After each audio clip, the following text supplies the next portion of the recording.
But I know that you were watching to see what he had to say about the markets. What did you think about his assertion about what the Fed's been doing right now and what the potential consequences are? You know, Becky, he put perfectly this debate. And it's not an either or, but it's a question of balance.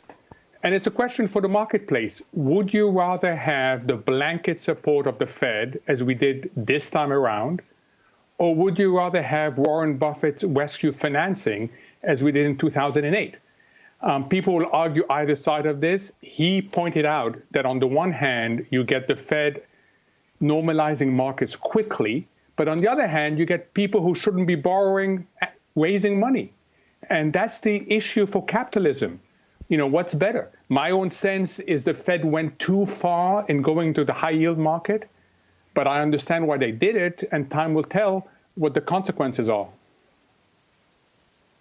You know, Mohamed, this time's a little different than 2008. Back then, it was some bad actions and bad behaviors that led to the financial crisis. It was activity at the banks and other places, consumers kind of jumping in on all these things.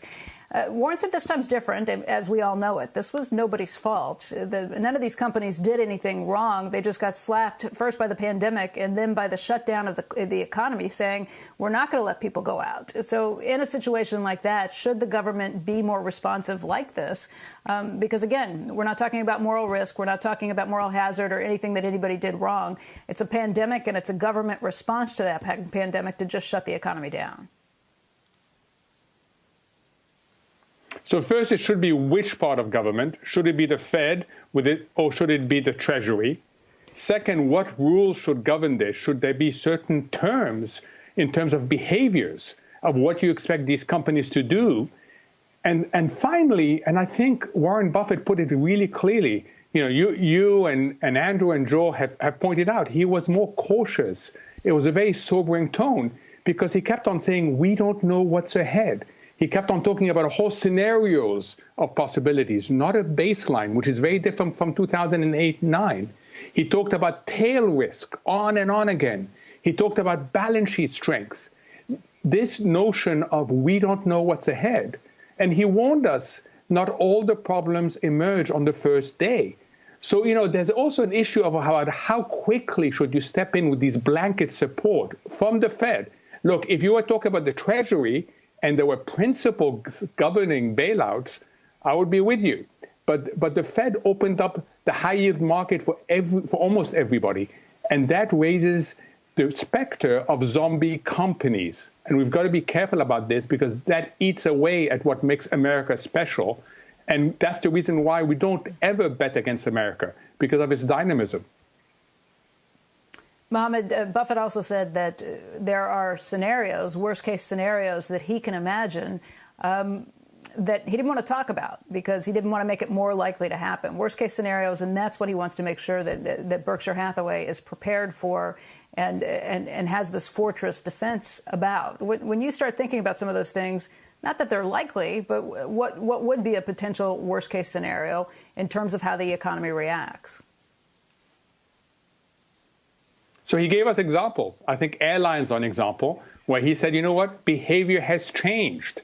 This is a completely different sector coming out of the crisis. It will not be at full capacity. He talked about all those planes. He also spoke about some of his companies having a permanent loss in sales. He gave the example of Easter for See's Candy. And he spoke about other companies that were weak and are not coming back. And that's within his empire. So this notion is coming out, and I think it's the right notion, that when we reset, which we will reset differently. The economists called it the 90% global economy. There's going to be 10% of the global economy, in their view, that's going to be missing. And what investors have to figure out is which 10% is not coming back. What's the best case scenario? I mean, if you start to see states open up again, if you start to see countries kind of open up again, if the virus dies down in the summer and maybe doesn't come back in the fall, then what? If we are dealing with the best case scenario, or if there's some miracle vaccination or miracle treatment that comes up between now and the next fall, what then do you think? How does it play out? So the very best scenario is a vaccine or community immunity now. That would allow us to bounce back and forget this nightmare relatively quickly, not completely, but forget most of it. The more realistic best scenario is that we learn from the lifting of the lockdowns three things. One is we can live with the virus, meaning the R0 or the rate of spread of the infection is very low and we can cope with those who fall ill.